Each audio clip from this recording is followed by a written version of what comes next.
小伙伴们有没有想过，自己所知道的有关男性性欲的一切是不是都是事实？也许有的小伙伴听过这样的话，男人总是有性质，或者男人只关心外表，但是在自己的生活中事情并不完全是这样。也许有的小伙伴正在努力了解伴侣的需求，甚至是自己的需求，或者在质疑为什么那方面的事情不像以前那样自然发生，或者不像媒体所描述的那样。我们刚刚做了一支探讨女性性行为的视频，引起了很多人的兴趣，很多观众在评论中要求更深入的了解男性性行为，所以我们就在这支影片里说一说男性性欲是最容易被误解的话题之一，而且那些一刀切的误区对任何人都没有帮助，事实要复杂得多，而且说实话也更有趣。这支影片因观众的要求，我们将解析男性性欲背后的科学，揭穿那些有害的刻板印象，并深入探讨真正推动男人作为一个男人或女人生活中的男人会产生亲密关系的因素。误区一：男人总是兴致勃勃，观念：男人无时无刻不在思考性，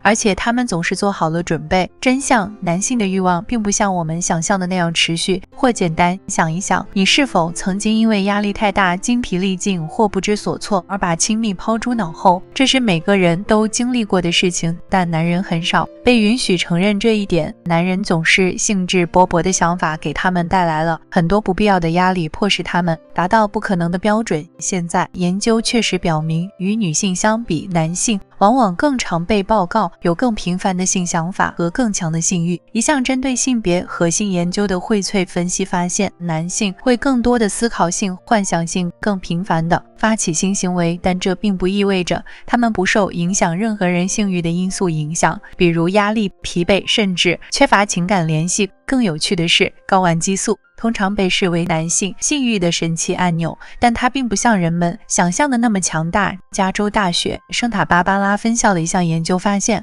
睾酮水平本身并不能完全解释性欲，尤其是对于处于长期关系中的男性。所以如果有小伙伴感觉自己的欲望没有达到应该的程度，不要感到羞耻或对自己太苛刻，这往往不仅仅是生物学上的原因。误区二：男性的欲望全是身体上的。观念：男人只关心性的身体行为。真相：情绪和心理因素在男性性欲中发挥着巨大作用。让我来问问大家，有没有曾经发现自己或自己的伴侣在情感疏远或紧张的时候对性不那么感兴趣？这是因为就像女性一样，男性的性欲与他们的精神和情绪状态密切相关。事实上，研究表明，压力、心理健康和恋情满意度是男性性欲的巨大驱动因素，而这正是社会让事情变得更加困难的地方。男人经常被教导抑制自己的情绪，并优先考虑力量而不是脆弱。这种文化期望会造成亲密障碍，导致沮丧，不是因为他们不在乎，而是因为他们在情感上并不总是感到足够安全来表达自己。大家觉得这支影片很有见地吗？点个赞，在下面发表评论并分享给也觉得这个话题有趣的朋友。误区三：在长期关系中，欲望永远不会消失。观念：如果火花消失，就意味着出了问题。真相：在长期的关系中，性欲自然会起起伏伏。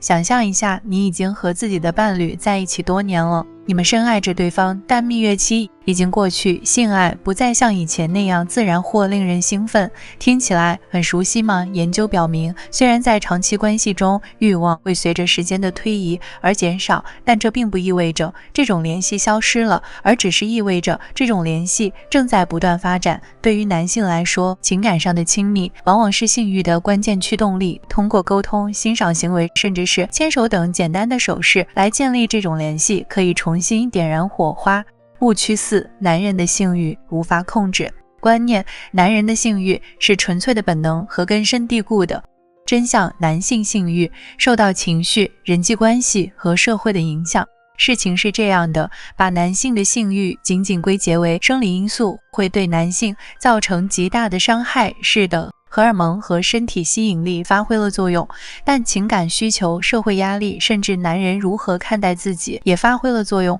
当男人感到被支持、重视和情感联系时，他们的性欲往往会旺盛。当这些东西缺失时，性欲会减弱，也就不足为奇了。认识到这一点，可以让我们摆脱无法控制的男性欲望的刻板印象，转而专注于建立健康、充实的恋情。